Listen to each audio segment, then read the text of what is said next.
For more on that and the day's top political stories, Marquise Francis and David Drucker join me. Marquise is senior national reporter at Yahoo News. David, senior political correspondent for the Washington Examiner. Thank you both. Marquise, when you hear numbers like that about Americans having basic doubts about our system of government, what do you think is behind all that?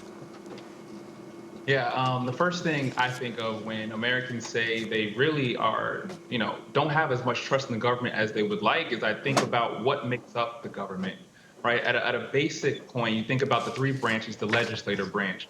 We went from the do-nothing Congress, the second term under President Obama, where Republicans made it a point to not help get through anything during his second term. And then we went to President Trump in what I like to call the extremism Congress, where they said anything and almost did everything to bully their way through.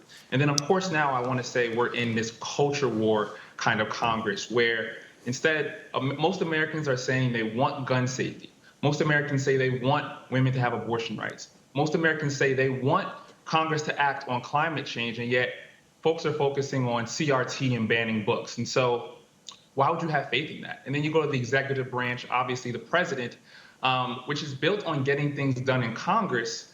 And as I mentioned, Trump was able to bulldoze his way through, but now Biden has the majority in the House and the Senate, and yet members of his own party, most specifically West Virginia's Senator Manchin and Arizona's Senator Kirsten Sinema, are making it very hard on him. President Biden obviously wanted to get through that $2 trillion Build Back Better plan, and that was unable to happen, which would have helped millions of Americans. And then last but not least, the judicial part of those three branches, which is the courts. And everyone likes to look at the Supreme Court and what's happening now, but that was years in the making. Under former President Trump, he appointed 1/3 of the current Supreme Court and also 30% of appellate judges, and those are both lifetime appointments. And you just look at what's happening today. I mean, doing away with the separation of church and state, and just so many different things. The real question I would even say is, why should Americans trust the government when you're seeing these things? And then last but not least, that poll noted January 6th, where it's no debate that former President Trump supporters attempted a coup on Congress. And now we're having a trial to really look into who's at fault. And so when you look at all these things that have happened over the past 5-10 years, Americans are showing that they're definitely losing faith. So that's what's behind the cynicism, David. None of this is happening in a vacuum, though. It's really a ripe, fertile field for challengers to incumbents. And perhaps the biggest challenger of all would be if former President Trump announced a candidacy. There have been reports he was considering an announcement this summer. Those reports seem to be cooling off. What do you think, and what does your reporting say is factoring into any potential 2024 bid by Trump? Well, look, I think Donald Trump likes the idea that he could win and avenge his loss from 2020. And, depending on what time of day you catch him in, he'll acknowledge it was a loss, even though publicly he'll always complain that he was robbed. And I think the weaker President Biden looks politically, the more former President Donald Trump, thinks about running again. I never thought it was a fait accompli that he would launch a third campaign for a second term, Scott, simply because you have to look at his age, you have to look at the financial aspect of all of this, and you have to look at whether or not he wants to take a chance of losing a second time. You can complain the election was stolen once, and you can get a lot of people to believe you. You lose again, and that claim just loses a lot of salience. And so I think that President Trump is going to look at the political conditions, think about whether or not he thinks he can win in a general election. And I think he's going to make a lot of his decision based around that. I think that as strong as he is with Republican primary voters, and he is very strong with them, we've noticed that there are some soft spots between the armor plates. You look at some of these primaries where he endorsed candidates in Georgia and Nebraska and Idaho and Alabama, and his endorsement, his power to influence Republican primary voters has limits. And I think the fact that he is considering launching a presidential campaign before this year's midterm elections in order to box out other Republicans who want to challenge him is a sign of weakness. It's a sign that he hears footsteps and wants to do everything he can to keep those at a minimum if, in fact, he does decide to run. A candidate that feels confident, that is strong, dictates when he or she announces.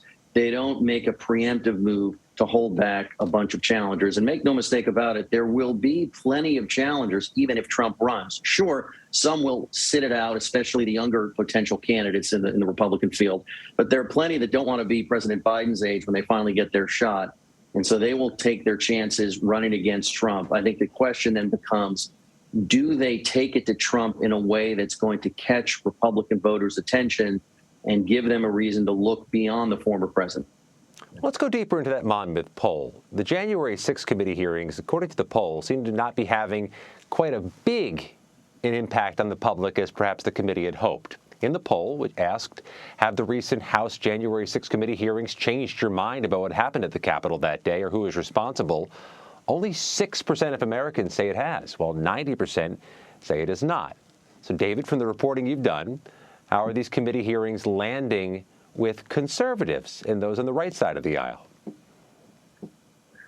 Well, look, I think if you talk to Republican voters, you're going to find that they've made up their mind long ago about Trump, and particularly people that criticize Trump, and they're more willing to believe Trump and his acolytes than they are his critics. And I think that's just a function of how tribal a country we are at the moment politically, where it's just as important to a voter who's against you than what you are for. And I think the fact that Trump continues to stick with the same line at least reinforces what they want to believe, if it's not something they actually believe. And I also believe that when you're looking at a period of time in which we are with skyrocketing inflation, high energy costs, and people concerned about the future economically, it's hard for anything else to break through. And even though some of the things we have heard in these hearings have been stunning, have been newsmaking, and should cause people to take a second look if they're not already looking, there are just certain concerns that are overpowering. And even for Democrats, Democratic voters, you don't have to convince them of this, right? So you already have half the public, let's say, that is watching the hearings and going, well, of course. And sure, you filled in some of the blanks, but yeah, exactly.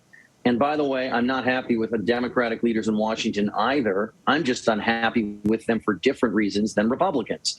And so I think this sort of leaves the hearings politically as a wash, even though what they're uncovering and what they might ultimately might conclude are very important for the country to understand and to learn about, particularly as we look ahead to the future. Yeah, and I think moving 6% of Americans on anything at this point is actually a pretty significant number. Marquise, let me shift back to the Biden administration. After they said they're pausing those controversial ICE raids, the U.S. Marshal Service has new details on the so-called Operation North Star. The results? More than 1,500 arrests in the past month in 10 major U.S. cities. So the question is, how is the issue of crime factoring into this national political conversation? Well, we don't have to look much further than this past weekend to see how crime is affecting the U.S., right? Over July 4th weekend, we saw 2 officers were grazed in Philadelphia. We saw 7 people were killed right outside of Chicago at Highland Park. And then also not that long ago, about a month and a half ago, we saw what happened with Uvalde, where innocent children and two teachers were killed. And so gun violence is all around us. And it's definitely noteworthy that this operation took place. 1,500 fugitives, violent criminals, sex offenders were taken off the streets. But when we look at what the real issues are in this country when it comes to gun violence, particularly domestic terrorism, we have to look at what's causing it, right? These are mostly white men who have access to high-powered guns, right? And we talk about what most Americans want. Most Americans want movement on gun safety. And when you look at different cities and what they've done to tamper down on gun safety, I just did a report on Newark, New Jersey, where 7 years ago, the DOJ had to step in because they were perennially top 10 on the worst and most dangerous cities in America. Fast forward to today, they're no longer even on the top 50. And what they did there is they actually put the community along with police officers together, hosting bi-weekly roundtables, actually investing in rapid response teams who, most times police are called when it comes to mental health crisis and different ordeals, and they're not really trained to deal with these things. So the community actually invested in those programs, and in 2020, no officers fired a single bullet. And that's a long way from where they were in 2014. And it just begs to question, if more cities took this kind of action, what could that look like in the future? And that's not to say New Jersey doesn't have its problems, because they also had an issue and a shooting not that long ago, but it's showing progress. And what we need to continue to see is progress. And it's noteworthy, 1,500 criminals off the street, sex offenders, and they're killing people. But also we're seeing domestic terrorism time and time again. We have Buffalo, we have Uvalde. Almost every month, it seems like a new mass shooting. So I think the DOJ and the Biden administration has to look forward to what can they do to do more. Midterms are coming up, and people are definitely thinking of crime at the top of their mind. New York Times first reported former FBI Director James Comey and his deputy, Andy McCabe, underwent some intensive tax audits. The odds of being selected for such an audit is pretty low. We learned this afternoon a government watchdog will look into this matter. David, what are the odds that those audits from two people heavily criticized by former President Trump are coincidental, and what is the significance of any weaponizing of the IRS?